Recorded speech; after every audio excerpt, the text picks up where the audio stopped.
Na takmičenju u bacanju motike u dalj veliko iznenađenje. Crnogorac bacio najdalje. Kako ste uspjeli da postignete ovaj rekord? Što dalje od mene tu nesreću? Leži Crnogorac na nudističkoj plaži. Stavio šešir na polni organ i na šešir cedulju. Gledanje 5 eura. Naiđu dve starije dame, stave 5 eura, podignu šešir i pogledaju.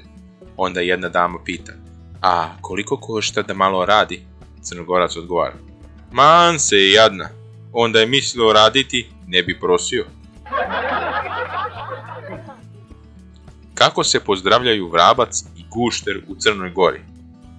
Gdje si sinji sokole, gdje si ljuta gujo?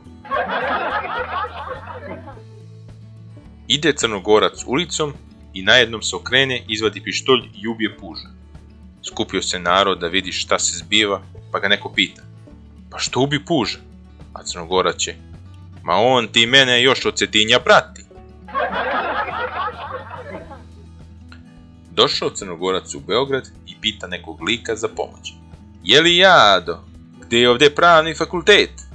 I lik mu odgovara: ideš pravo, jebote, skreneš desno, jebote, i onda jebote ideš levo, pa odmah tu jebote iza ugla ti je jebote pravni fakultet, kapiraš jebote? Crnogorac će na to: ima li neki kraći put, gdje me ne jebu na svakom ćošku?